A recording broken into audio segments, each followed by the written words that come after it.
Kung normal na ubo at sipon lang, ito yung mga remedies na pwede ninyong gawin. Number 1 na lamang dyan, hydrate your baby. Mahalaga na mapanatili natin na hydrated ang isang bata. Yes, nakakatulong kasi ito upang mas maging madali na ilabas nila ang mga plema kapag sila ay uubo. Number 2 na home remedies, paggamit ng saline drops. Isa sa mabisang paraan upang mawala ang sipon ng inyong mga anak ay ang paggamit ng over-the-counter saline drops na nabibili sa parmasya. Kapag ang isang bata kasi ay mayroong sipon, ang sipon na iyon mula sa ilong ay maaaring bumaba papunta sa throat or sa lalamunan at ito ay nagiging dahilan ng pagkakaroon ng postnasal drip. Number 3 na home remedies, gumamit ng suction. Maaari ring subukang isuction ang sipon ng iyong baby para maiwasan na itong bumaba sa lalamunan. So usually ginagawa po ito pagkatapos nyong maglagay ng saline drop sa ilong ng inyong baby or ng inyong anak. Pagkatapos nun kunin nyo yung bulb syringe at i-squeeze nyo ito para lumabas yung hangin. So, kapag nakalabas na yung hangin, saka nyo siya ipasok sa ilong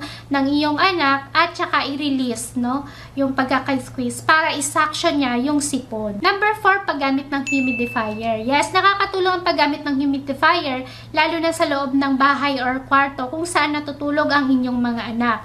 Kasi nakakatulong ito para mas maging malinis or maganda ang hangin na nalalanghap ng inyong mga baby lalo na kung sila ay natutulog. At ang panghuli, number 5, panatilihing malinis ang inyong mga tahanan. Hindi natin napapansin, ngunit isa sa mga dahilan kung bakit madalas nagkakaroon ng ubo at sipon ng ating mga anak ay dahil sa mga irritants. Maaari kasi itong mag-trigger, no, yung mga alikabok para magkaroon ng allergy or asthma ang isang bata. Kaya naman mahalaga na mapanatili natin na malinis ang ating tahanan, lalo na ang ating mga kwarto kung saan natutulog ang ating mga anak. Tandaan na mahalaga na malaman natin ang mga simple at tamang pamamaraan para maiwasan na magkaroon ng ubo at sipon ang ating mga anak.